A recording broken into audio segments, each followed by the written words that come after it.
నమస్తే రమగారు. నమస్తే జయ. రమగారు, తమలపాకు చెట్టు ఇంట్లో పెంచుకుంటాం కదా. దాన్ని దైవ సంభూతిగా అంటే ఇప్పుడు తులసి మొక్కకి మనం ఎలాంటి ప్రాధాన్యత ఇస్తామో అలాంటి ప్రాధాన్యత ఇవ్వాలా? లేకుంటే తమలపాకు చెట్టుని మిగిలిన మొక్కల్లాగానే చూసుకోవచ్చా? ఎందుకంటే మా ఇంట్లో ఉంది రమగారు. నేను కొన్ని ప్రశ్నలు విన్నా. ఎప్పుడు పడితే అప్పుడు తమలపాకులు తెంచకూడదని, కొయ్యకూడదని, దేవునికి మాత్రమే నైవేద్యం పెట్టాలని, తీసుకొని మనం నోట్లో వేసుకోకూడదని. తమలపాకులు వేసుకోరా? నాకు అర్థం కాలేదు రమ్మగారు. ఒకవేళ పెంచేటప్పుడు అలానే చెయ్యాలా? కాదు జయ, ఎలా అంటే ఇవన్నీ పిచ్చలు ప్రబలిపోవటం అంటారు దీన్ని. సరిగ్గా చెప్పాలంటే అంతే.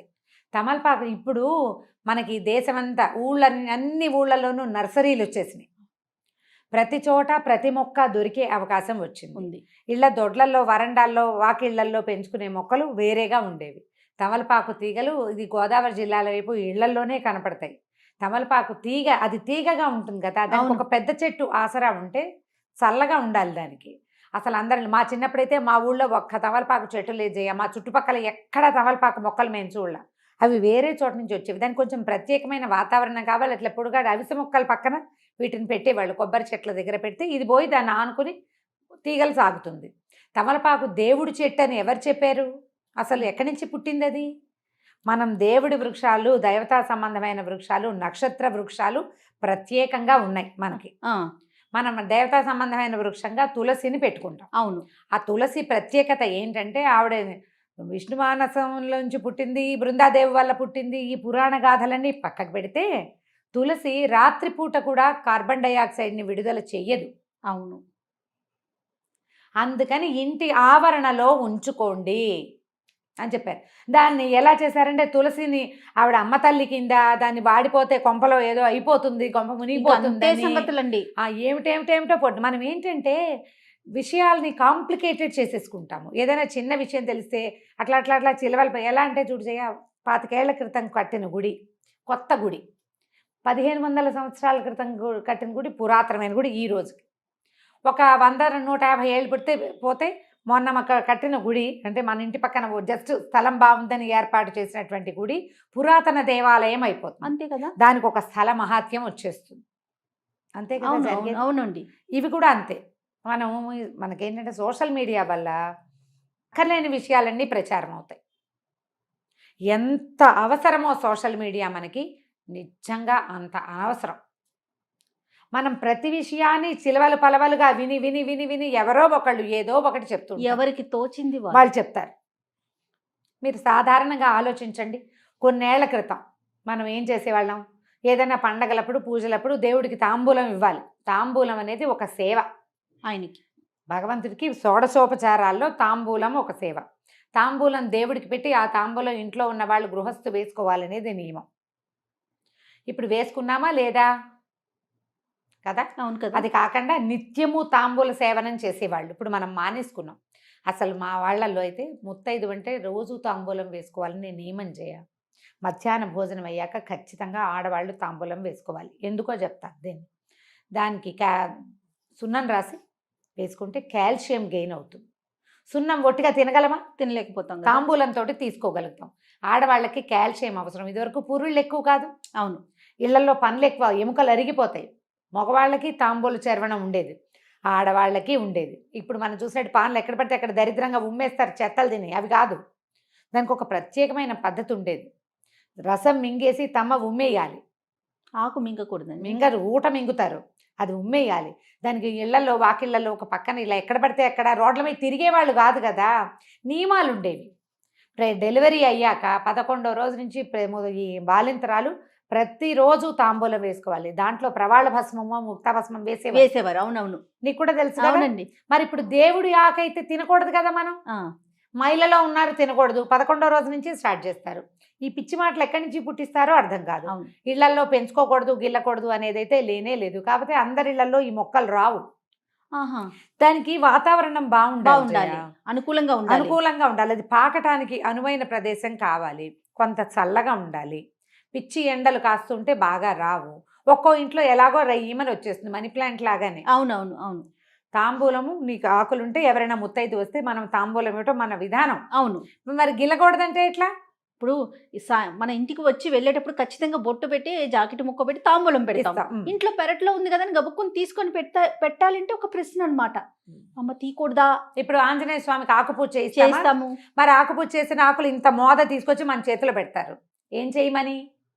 పారేమనే కాదు కదా. నిర్మాల్యంగా దాచుకోమనే కాదు. తలా ఒక 4 ఆకులు ఇస్తే కాస్త సున్నం రాసుకుని వేసుకుంటారు. భగవంతునికి అర్చన చేసిన ఆకులు తీసుకోవటం వల్ల కూడా మనకి కొంత ప్రయోజనం లభిస్తుంది. తమలపాకు మనకి ఆరోగ్యదాయిని, అన్నం అరగదీస్తుంది, అవును, గొంతులో ఉన్న కఫాన్ని తొలగిస్తుంది. తర్వాత అది ఏంటంటే ఒక విలాసవంతమైన వ్యవహారం కూడా. దంపతులు తాంబూల చరవణం చేస్తూ ఉండటం అనేది ఒక విలాసం. దాన్ని తీసుకెళ్లి దైవ సంబంధాలలాగా అంటకట్ట చేస్తే ఎట్లాగమ్మా? పిచ్చి. అంటే భగవంతునికి వాడతాం కాబట్టి దాన్ని ఇంకా దైవ సంభూతంగా భావించేస్తున్నారు కదా. దైవ సంభూతం ఎట్లా అవుతుంది? నువ్వు పెళ్లిళ్లలో తాంబూలాలు పుచ్చుకోరా కదా? పుచ్చుకుంటారు కదా. పెళ్లిళ్లలో తాంబూలాలు పుచ్చుకుంటారు, పేరెంటాలకు వెళ్తే తాంబూలం ఇస్తారు, ఆడవాళ్ళు తాంబూలాలు వేసుకుంటారు, మగవాళ్ళకి ఇల్లీలు వేసుకుంటారు. దేవుడికి పూజ కూడా చేస్తాము. ఒక ఆంజనేయ స్వామికి తప్పిస్తే ఎవ్వరికి తమలపాకులతో అర్చన చెయ్యం. అవును, ఆయనకి ప్రీతి చల్లగా ఉంటుంది తమలపాకుల తోటలో. ఆ చల్లదనానికి ఆయన అక్కడ ఉంటాడని చెప్తారు, ఆయనకి ఇష్టమని. దీన్ని దైవాంశ సంభూతంగా భావించి అది ఉంటే సిరి వస్తుంది, అది ఉంటే గ్రహపీడ ఉండదు, ఇలాంటివి మాత్రం నేను వినలేదు, నాకు నమ్మకం లేదు. గ్రహపీడలు అవన్నీ కూడా ఆకుల వల్ల వేటి వల్ల రావు. మన తాలూకు గ్రహాలు మనం పుట్టిన సమయంలో గ్రహాలు ఎట్లా ఉన్నాయో దాన్ని బట్టి మనం పెరుగుతున్న కొందికి గ్రహాల ఆనుకూల్యతో ప్రతికూలతో పెరుగుతుంది. అవునవును. మనం వాటి నుంచి తప్పించుకోవాలంటే నీ బుద్ధి మారాలి, నీ విధానం మారాలి. మీ ఇంట్లో ఓ చెట్టు ఉంటే మారదు. ఆ చెట్టును నువ్వు సంరక్షిస్తే చెట్టుని సంరక్షించిన ఫలితం లభిస్తుంది నీకు. అంతే. గ్రహాలు మారాలంటే గ్రహానికి సంబంధించింది ఏదైనా చెయ్యాలి. మీరు అన్నట్లు బుద్ధి కదా మార్చుకోవాలి. భగవత్ సేవ చేయి, భాగవత సేవ చేయి, భక్తులను సేవించు, గురువుని సేవించు, దేవాలయాలకు వెళ్ళు, పరిసరాలు శుభ్రంగా ఉంచు, ఇతరులతోటి సౌమనస్యంగా ఉండు. పూర్వజన్మ కర్మల వల్ల వచ్చిన ఇబ్బందుల్ని అధిగమించేందుకు ఈ జన్మలో సరైన విధానం పాటించు.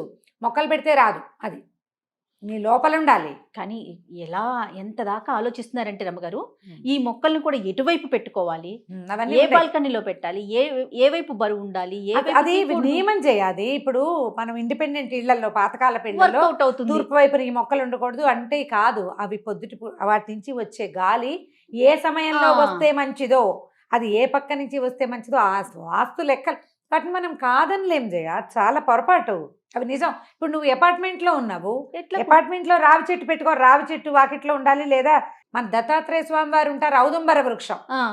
ఆ ఔదుంబరం మహాద్భుత వృక్షం. అంటే అది ఎక్కడైనా ఒక చోట దాని అంతటా అది మొలిస్తే అక్కడ దత్తాత్రేయ సాన్నిధ్యం ఉంటుందని నమస్కారం చేసుకోవాలి. ఆ చెట్టును నువ్వు ఇంట్లో పెంచుకుంటానంటే ఎట్లా కుదురుతుంది? అపార్ట్మెంట్లో అది పెంచలేం కాబట్టి దాన్ని బోన్సాయి చేస్తానంటే, మహావృక్షంగా ఎదగవలసిన చెట్టుని నువ్వు మరుగుజ్జు చెట్టుగా చేసినందుకు ఎంత పాపం వస్తుందయా.